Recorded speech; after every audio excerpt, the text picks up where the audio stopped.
राजधानी भोपाल में मध्य प्रदेश कांग्रेस अनुसूचित जाति विभाग के प्रदेश अध्यक्ष प्रदीप अहिरवार ने प्रदेश सरकार पर गंभीर आरोप लगाते हुए कहा कि मध्य प्रदेश शासन में राज्य मंत्री बनी बैठी प्रतिमा बागरी का जाति प्रमाण पत्र फर्जी है और उन्होंने अनुसूचित जाति के आरक्षण का गलत तरीके से लाभ उठाया है। अहिरवार ने कहा कि अगर राज्य सरकार इस मामले में कानूनी कार्यवाही कर निष्पक्ष जांच नहीं कराती है तो कांग्रेस अनुसूचित जाति विभाग उच्च न्यायालय का दरवाजा खटखटाएगी।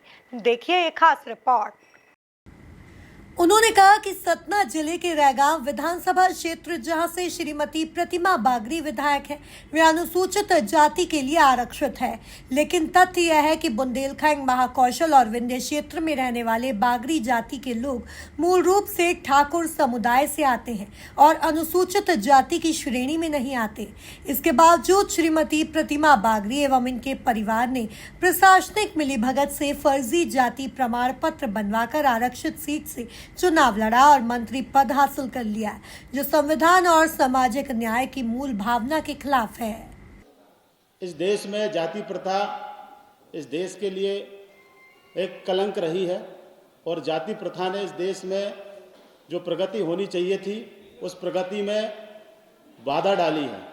लेकिन इस देश के संविधान निर्माता डॉक्टर बाबा साहब अम्बेडकर ने, इस देश की आज़ादी दिलाने वाले हमारे नायकों ने, जो वर्ग जाति व्यवस्था के शिकार थे, छुआछूत के शिकार थे, उन सभी वर्गों को, उन सभी जातियों को आगे लाने के लिए आरक्षण की व्यवस्था दी, ताकि वो वर्ग जो छुआछूत के कारण पीछे रह गए थे उन लोगों को भी जीवन के क्षेत्र में आगे बढ़ने का अवसर मिले, उनके जीवन में प्रगति आए और आरक्षण के माध्यम से प्रतिनिधित्व सुनिश्चित किया।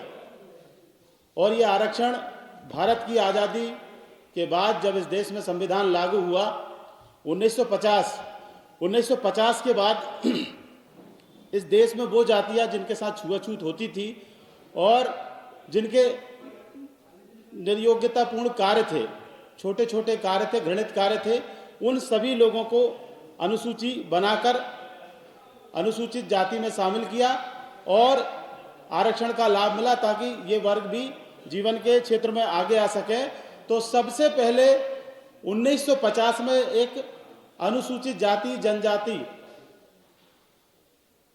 संशोधन गजट आया। उस गजट के माध्यम से इस देश में जो जातियां लिस्टेड हुई उनकी एक सूची है और ये 1950 का गजट है साथियों।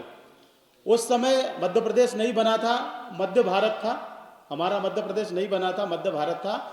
तो मध्य भारत की जो जातियां थी उनके इसमें नाम है।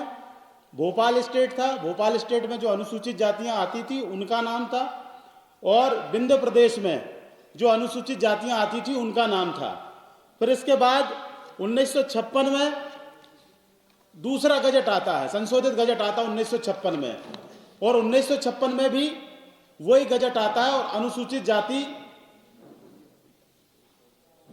के नाम और कौन कौन से जिले में वो जातियां आती हैं उनका पूरा 1956 के गजट में नाम आता है। लेकिन 1950 और 1956 के गजट में एक व्यवस्था थी भारत सरकार की, मध्य प्रदेश की, कि जो जाति जिस जिले में आती है उसी जिले में उसको जाति सर्टिफिकेट जारी होगा, दूसरे जिले में वो जारी नहीं होगा। ऐसी व्यवस्था 1956 तक थी।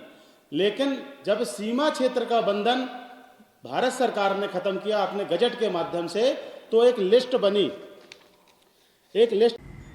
अहिरवार ने कहा कि 1961 व 1971 की जाति जनगणना में पन्ना, सतना और सिवनी जिलों में अनुसूचित जाति में शामिल नहीं थी। जाति छानबीन समिति मध्य प्रदेश के 2003 निर्णय एवं 2007 भारत सरकार के राजपत्र के सरकारी आदेशों में स्पष्ट किया गया है कि राजपूत समुदाय के बागरी जाति के लोग अनुसूचित जाति का लाभ नहीं ले सकते। इसके बावजूद कुछ लोगों ने फर्जी प्रमाण पत्र बनवाकर सरकारी नौकरियों और चुनावी आरक्षण का दुरुपयोग किया। उन्होंने आरोप लगाया कि प्रतिमा बागरी भी इसी प्रक्रिया के तहत गलत तरीके से अनुसूचित जाति का प्रमाण पत्र प्राप्त कर विधायक और मंत्री बनी है। कुल मिलाकर देखा जाए तो बहरहाल अहिरवार के आरोपों में कितनी सच्चाई है, ये आने वाला वक्त बताएगा। Bureau report, MP news, Bhopal.